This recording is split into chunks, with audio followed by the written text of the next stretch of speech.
Hai, salam semua. Selamat datang ke channel Teacher Lu. Tajuk tutorial untuk hari ini ialah Tamadun Yunani. Tamadun Yunani berkembang di semenanjung Greece dan pulau-pulau di sekitar Laut Aegean serta Laut Mediterranean. Negara kota yang terkenal ialah Athens, Sparta dan Korinth. Setiap negara kota mengandungi sebuah kota yang dikelilingi oleh kawasan pertanian.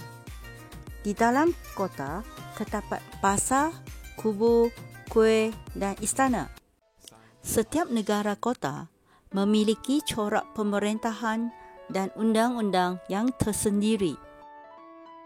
Polis merupakan gabungan tiga komponen yang utama, iaitu bandar utama, bandar kecil dan kawasan kampung.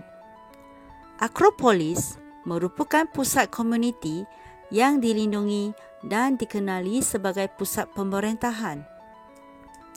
Setiap rakyat mempunyai hak dan tanggungjawab untuk menjaga kepentingan setiap polis.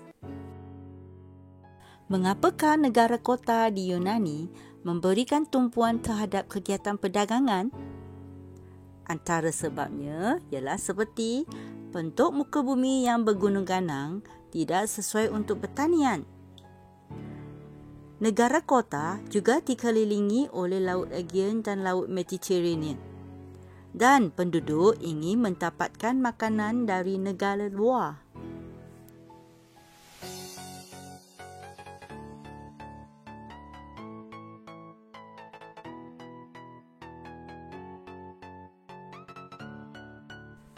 Sumbangan terbesar tamadun Yunani ialah aspek pemerintahan dan pentadbiran. Terdapat 5 sistem yang diamalkan dalam tamadun Yunani.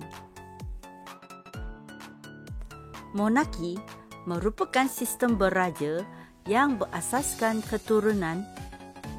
Raja dibantu oleh konsul yang terdiri daripada golongan bijak pandai.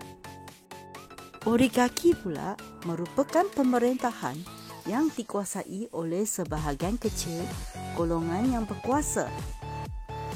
Aristokrasi merupakan pemerintahan yang dikuasai oleh golongan bangsawan. Tirani merupakan sistem pemerintahan yang dikuasai oleh golongan yang zalim dan menindas rakyat. Akhir sekali, sistem demokrasi merupakan pemerintahan yang dipilih oleh rakyat melalui pengundian. Athens mengamalkan sistem pemerintahan demokrasi langsung. Maksud demokrasi langsung ialah setiap rakyat terlibat secara langsung dalam perbincangan untuk menentukan sesuatu dasar atau peraturan yang berkaitan dengan negara Athens. Dewan Perhimpunan di Athens terdiri daripada majlis, magistrat dan juri. Keanggotaan Dewan Perhimpunan cuma warga negara lelaki Athens. Setiap warga negara berpeluang memegang jawatan selama 6 bulan hingga setahun. Dewan Perhimpunan bersidang sekurang-kurangnya 3 kali sebulan dan semua warga negara dibenarkan untuk menghadiri perhimpunan tersebut. Antara fungsi Dewan Perhimpunan adalah seperti melantik ahli majlis, mengubah undang-undang, membuat deklarasi peperangan, membuat perjanjian dengan negara lain, membincangkan hal kewangan dan percukaian serta menerima duta dari negara asing. Keanggotaan majlis pula dilantik oleh Dewan Perhimpunan. Anggota terdiri daripada 500 orang dengan keahlian selama 2 tahun. Ahli-ahli akan dibahagikan kepada 10 jawatan kuasa yang setiap satu dianggotai oleh 50 orang. Pengerusi majlis dipilih setiap kali persidangan diadakan. Fungsi majlis adalah seperti melaksanakan keputusan Dewan Perhimpunan. Ahli-ahli majlis bertanggungjawab mengendalikan jabatan-jabatan kerajaan, tidak mengatasi kuasa Dewan Perhimpunan. Keanggotaan Magistrate terdiri daripada semua warga negara Athens, dianggotai seramai 6,000 orang. Sebanyak 200 hingga 500 orang adalah hakim dan terdiri daripada 10 orang jeneral tentera. Magistrate merupakan kaki tangan kerajaan. Fungsi magistrate adalah melaksanakan dasar-dasar yang telah diputuskan oleh majlis. Magistrate juga mengurus hal ehwal pendidikan dan pencukaian.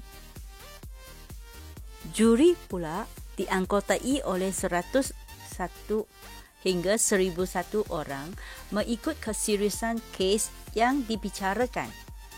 Pengerusi yang mengetuai pembicaraan. Juri merupakan pemutus sesuatu kes.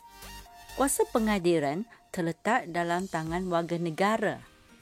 Pesalah akan melayu terus kepada warga negara. Sekarang, mari kita lihat pemerintahan dan pentadbiran di Sparta. Di Sparta, pemerintahan adalah bersifat monarki terhad. Terdapat 2 orang raja yang memerintah bersama-sama bagi mengelakkan seorang daripada raja bertindak kejam. Kedua-dua raja adalah datang daripada keturunan Eurypoetes dan Agiates. Alphonse memastikan raja tidak memerintah secara mutlak. Urusan pentadbiran raja dibantu oleh Dewan Perhimpunan dan Majlis. Kaum wanita tidak terlibat dalam urusan pentadbiran dan pemerintahan. Kanak-kanak dan wanita dilatih menjadi anggota tentera. Sparta dikategorikan sebagai sebuah kerajaan ketenteraan. Tekankan tentang aspek disiplin dan taat setia. Rakyat Sparta sanggup berkorban demi mempertahankan negara.